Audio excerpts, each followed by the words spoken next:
Terima kasih rakan di studio Selamat Pagi Malaysia.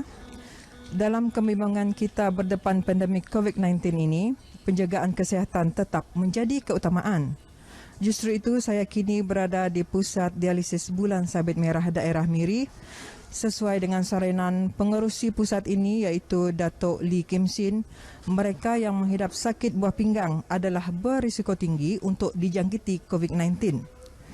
Justru saya kini bersama dengan Setiausaha Hormat BSM Daerah Miri Encik Tan Le Yen untuk berkongsi mengenai peranan pusat ini sepanjang perintah kawalan pergerakan yang dilaksanakan sekarang ini. Selamat pagi Encik Tan, boleh terangkan bagaimana operasi pusat ini khususnya dalam tempoh PKP ini? Okey, terima kasih pengacara program ini dan selamat datang ke Pusat Bulan Sabit Merah. Sejak 18 Mac apabila masalah coronavirus ini bermula, kita telah pun melaksanakan pelbagai program.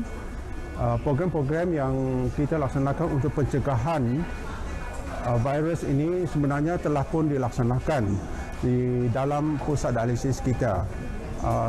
Kita telah pun memenuhi syarat-syarat yang telah pun dikenakan oleh Kementerian Kesihatan. Dan kita hanya memperketatkan lagi prosedur-prosedur yang diperlukan untuk melindungi pesakit kita dan juga staf-staf yang ada di dalam Bulan Sabit Merah. Apakah langkah-langkah pencegahan yang telah dan sedang diambil bagi mengelak jangkitan COVID-19 di pusat ini?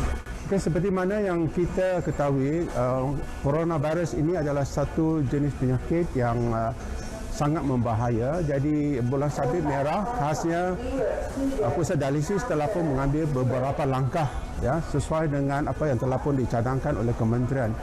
Pertama sekali kita buat saringan apabila pesakit dan juga penjaganya datang ke pusat, mereka akan diperiksa untuk memastikan mereka sihat untuk memasuki pusat dialisis ini. Dan ini juga dilakukan ke atas semua staf yang bekerja dalam pusat dialisis ini. Kita juga mengamalkan penjarakan sosial, di mana kita pastikan bahawa pesakit dan juga staf akan sentiasa memastikan mereka adalah tidak terlalu dekat dengan satu sama lain.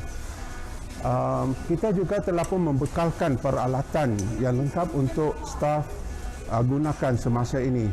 Contohnya ialah perlindungan muka dan juga mask. Jadi semua langkah-langkah ini adalah seperti mana yang disarankan oleh Kementerian Kesihatan.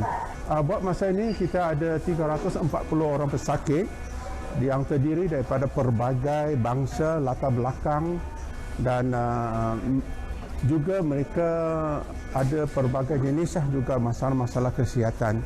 Jadi apakah saranan anda kepada mereka yang di luar sana khususnya yang perlu menjalani rawatan ini? Bagi mereka yang menjalani rawatan sini, kita sarankan mereka mengikutilah langkah-langkah yang telah pun diberikan oleh kementerian.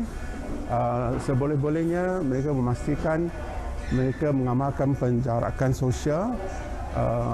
Di mana mereka pergi, seboleh-bolehnya mereka amalkan pemakaian mask. Dan kalau boleh mereka duduklah di rumah saja untuk mengelakkan jangkitan berlaku pada mereka. Bagi mereka yang menjaga pesakit, kita sarankan mereka juga mematuhilah peraturan-peraturan yang kita tetapkan di dalam pusat dialisis ini. Semua ini kita buat untuk kebaikan pesakit, penjaga dan juga staf kita. Okey, terima kasih. Setakat ini saja sumbangan cerita Pagi Sarawak dari Pusat Dialisis Bulan Sabit Merah Daerah Miri. Saya Catherine Igang, utamakan kesihatan dan keselamatan sepanjang tempoh PKP ini bersama kita putuskan rantaian COVID-19. Kembali bersama rakan di studio Selamat Pagi Malaysia.